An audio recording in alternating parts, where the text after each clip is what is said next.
자, 이제 지역인재 압축이론 23강으로 들어가겠습니다. 자, 현대문학 본격적으로 들어갑니다. 자, 앞에서 우리가 네 가지 문학의 종류로 설명을 했고요. 시, 소설, 그리고 희곡 시나리오, 수필까지 있습니다. 그런데 이제 전체 비중으로 보면 시에서 나올 수 있는 가능성 60% 정도. 보통 이제 고등학교 과정에서 배우는 시의 작품의 수가 약 200편 정도 되는데요. 시험에는 그 안에서 나올 가능성은 그래도 90% 정도.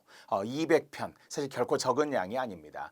그런데 우리가 시를 모르고도 선지를 보고 문제를 풀 수 있기 때문에 시에 대한 자신감과 함께 가자는 거죠. 이 시를 모르면 틀리고 알면 맞고 이런 건 아니잖아요. 소설도 마찬가지로 읽었던 소설이 나오면 훨씬 마음의 부담은 적죠. 시간을 줄일 수도 있고요.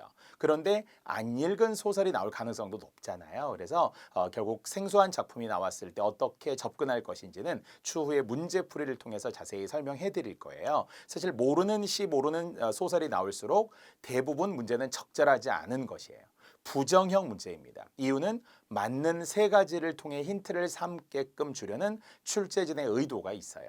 배려라고 하기는 그렇고요. 문제 유형상. 다만 이제 아는 작품, 좀 친숙한 작품들이 나올 때는 적절한 것 이렇게 될 가능성도 있고요. 그래서 어쨌든 작품을 많이 하는 것도 좋다. 또 문제를 많이 풀면서 문제에 대한 감각을 키우는 것도 좋다. 분명한 것은 이제 문학은 좋아해야죠. 잘하지 않아도, 그러니까 잘한다 이런 것은 2차적인 거예요. 문학을 저는 못해요 이렇게 생각하는 게 아니라 문학을 좋아하는지부터 잘 생각을 해주시고 당연히 좋아해 주셨으면 좋겠어요. 시도 좋아하려고 애쓰고 좀 이해하려고 해야지 시는 짜증나. 근데 그냥 문제를 풀어야 되니까 어쩔 수 없이 이러면서 그게 실제하고 괴리되면 문제를 풀면서도 재미가 없잖아요. 감동도 받아야 돼요. 좋아하는 가수 있고 좋아하는 노래도 있는데 좋아하는 시도 있어야 하지 않을까요? 그래서 다시 시에서도 약 60% 정도 앞에서 내용과 형식의 문제, 역삼각형 2단 구성 항상 이 마음을 이 표를 잘 기억하라고 했어요. 그래야만 마지막에 상황과 결국은 상황을 통해서 정서가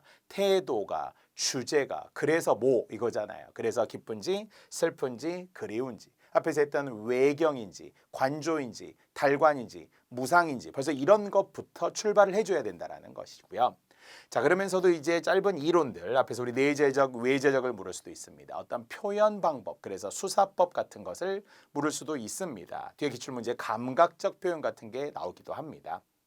자, 소설도 이제 예전에 비해서는 비중이 조금 더 늘었다라고 봐야 돼요. 이유는 뭔가 전반적으로 길이가 길어지고요. 지문도 많아지고요. 그래서 소설도 그냥 단순 암기형 지식이 아니라 그냥 읽어야 하는. 그러면 읽을수록 시간 자체에 대한 압박감이 생기면서 이것은 비단 국어뿐만 아니라 다른 과목에도 영향을 주게 되죠. 시간이 한정되어 있으니까요. 그래서 어쨌든 국어에서도 소설의 비중도 높아지고 있다. 약 30% 정도. 물론 희곡 시나리오 수필도 있기는 하지만 합쳐서 10% 정도. 나와도 그만, 안 나와도 그만. 나오게 되면 그냥 읽기는 읽어야 되는데 심리적인 부담이 없는 수필 같은 거. 희곡 시나리오도 대화 중심으로 되어 있기 때문에 그 대화들만 따라가도 이야기를 통해서 이끌어낼 수 있는 소설 같은 하나의 서사와 갈등이 있으니까요. 자, 이렇게 문학의 4대 장르로부터 시작을 하면서 본격적으로 시 이야기로 들어가려고 합니다. 자, 일단 배경 지식으로 시작을 한다면 가장 역삼각형 2등분에 적합하고 상황과 정서 만들어야 되고 시에서도 역시 어떤 내용과 형식을 잘 따져보되 보통 이제 시는 다른 문학에 비해서 가장 함축성이 두드러지는 그래서 운율이 있는 문학이며 함축성이 두드러지기 때문에 문학에 어울리는 문제 서술어들이 있잖아요. 내포한다, 상징한다, 함축한다, 속에 숨어 있다 이런 거 있잖아요. 그런 것들을 여러분이 잘 이해하고 가야 돼요. 가장 시 문제를 풀면서 학생분들이 갖는 불만 중에 어떻게 알아요? 어디에 있어요? 찾아주세요. 근데 서술어는 숨어 있다 이렇게 돼 있어요.